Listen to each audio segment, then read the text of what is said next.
Here's a comment on Shni's old video on Arcane, in which she coined the expression, the Great Overlap Technique, and talked about cups and stories filling those cups.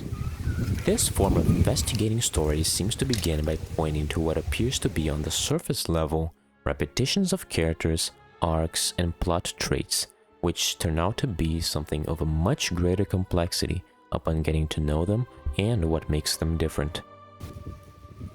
In disagreement with Shni, however, I believe this is no secret of Arcane alone. It is a writing tendency that repeats itself in many other good works, such as in none other than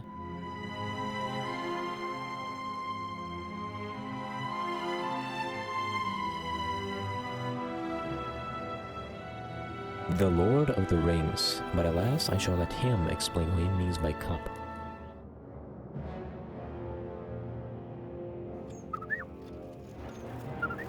A good story is a full cup, and I can put whatever I want in my cup. I can pour in some incredible world building and some great themes, and then just a little character work to fill it to the top, and that's a full cup, that's a good story. Or I can pour in some great characters, great character development, and some really memorable genre-breaking moments, and then some plot stuff, and we're full, don't need anything more. Or I can put in fun pirate stuff and one amazing character, and then some okay other stuff, and we're You cannot overstuff your cup, or else it will leak, it will break, it will shatter. So, somehow, Arcane has...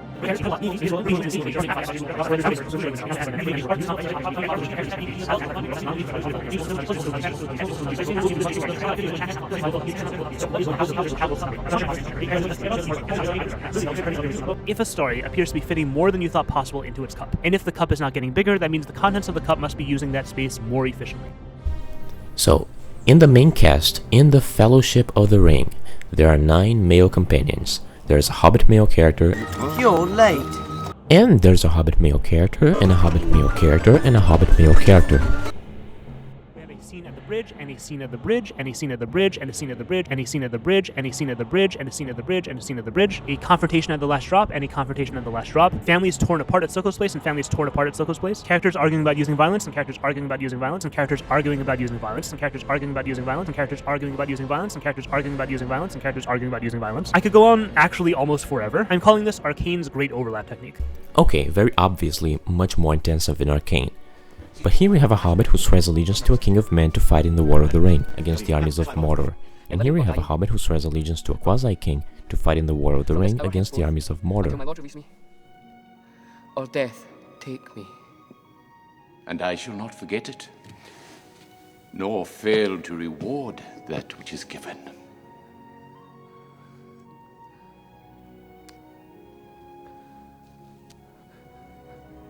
Fealty with love. And now I'm just gonna go off. There are 2 men in the Fellowship.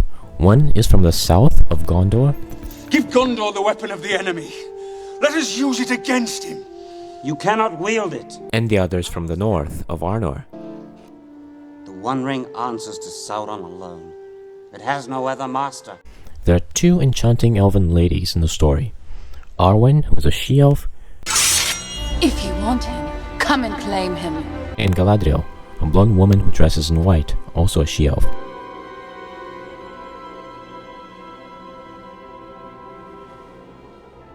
Now, wanna know who else dresses in white?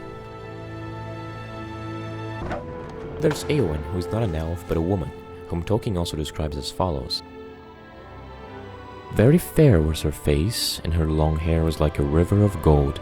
Slender and tall she was, in her white robe girt with silver, but strong she seemed, and stern as steel, a daughter of kings.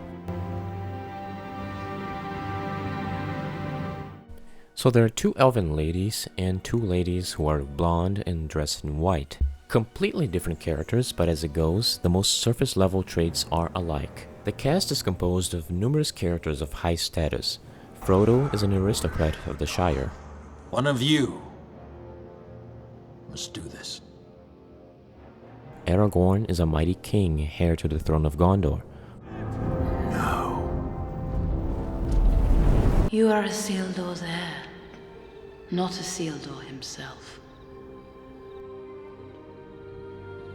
And Boromir is the favorite son of the steward, Denethor, much to the contrast with Faramir, his despised son. Boromir would have remembered his father's need. He would have brought me a kingly gift. My son. And we have Legolas, a master archer, prince of Mirkwood's elves. So we have a rich hobbit, a king, a steward's son, and a prince, all of whom are W, sons of X, sons of Y, from Z. Frodo of the Shire, Frodo son of Drogo, Aragorn son of Arathorn, Gimli son of Gloin.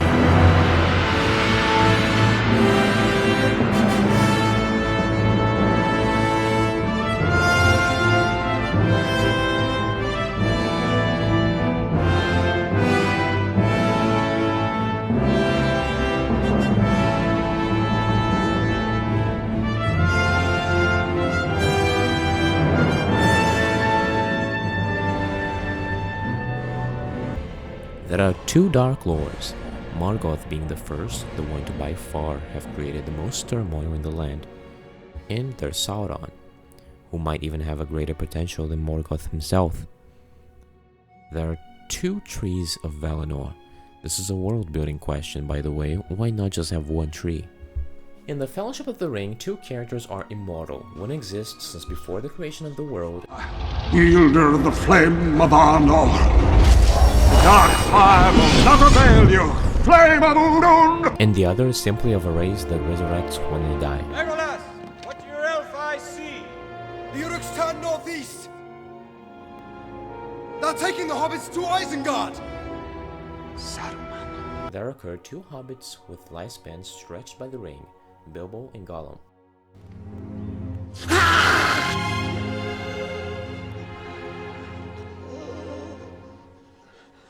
There are 5 hobbit ring bearers: Digo, Smeagol, Bilbo, Frodo, and Sam.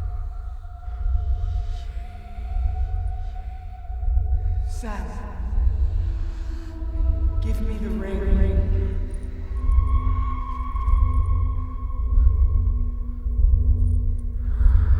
Frodo receives 2 horrible wounds that leave a mark on him forever: the Morgul blade and Shelob's sting.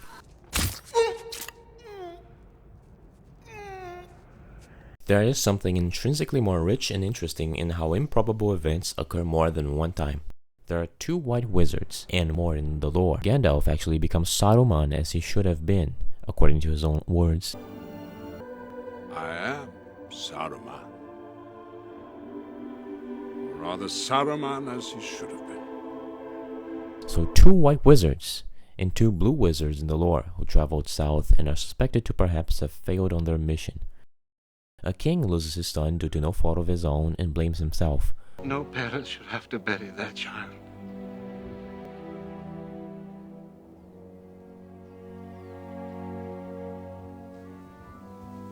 A quasi-king, the steward of Gondor, sends his own son to his death and despairs when he almost dies.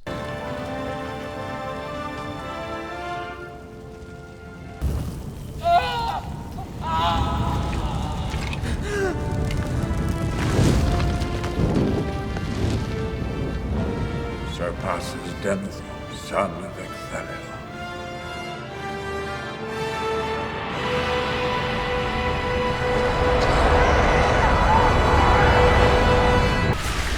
To the Bridge of Khazad-dûm. There are 2 groups of 9 members, the Fellowship and the Nazgûl. Both of them are 9. And 9. 9 rings were given. 9 companions. So be it. You shall be the Fellowship of the Ring. Right. Where are we going? Right. I just love that this implies that right afterwards, they just needed to explain to him where they were going.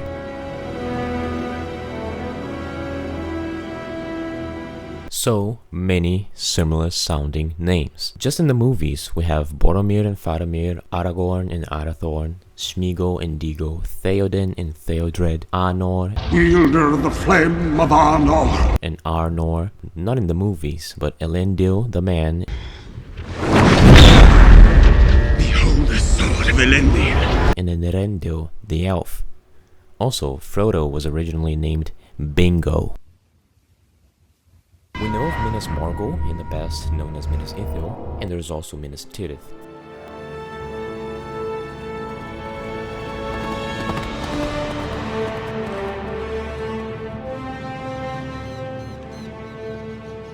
Minas Tirith. City of Kings. Throughout the ages, two massive chunks of land of Middle-earth were flooded, one by war, the other one by God. There were very few romantic unions of elves and men, not as few as one, but not as many as for half-elves to just be another race in this universe. There's Beren and Luthien, Tuor and Idril, and Aragorn and Arwen.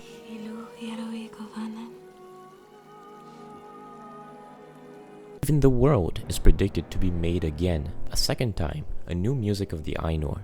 There are many giant spiders beyond Shelob, primarily her children in Mirkwood and her mother Ungoliant.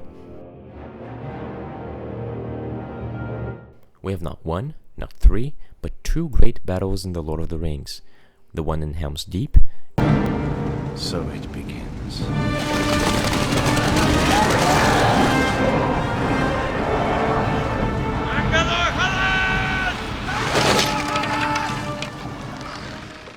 And the one of the Fields of Pelennor.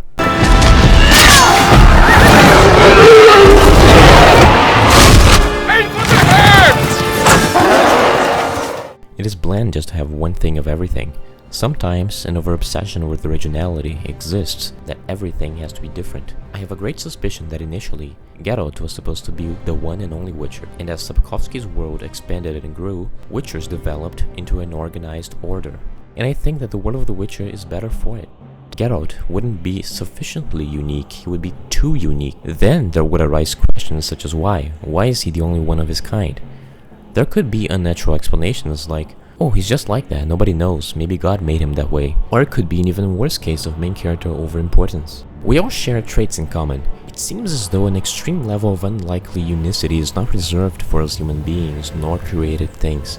Only God himself would not be strange to be this unequaled. To people, it just seems a lot more natural that an impossibly improbable event, if it were to happen, would happen at least more than once. It could not be many times, but just once seems too special, too providential, Deus Ex Machina. It's curious that even a moment of divine providence does not happen only once in Tolkien's world. The intervention of Eru Ilúvatar is ever present throughout the story of the Legendarium as a whole. How many cities with names beginning with Minas should exist? It's as it goes, the saying, that one is not enough, two is perfect, and three is just too much. Although there is a limit to this in The Lord of the Rings.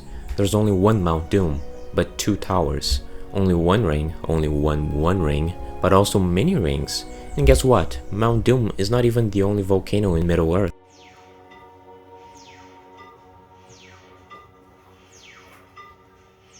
So it's set, right?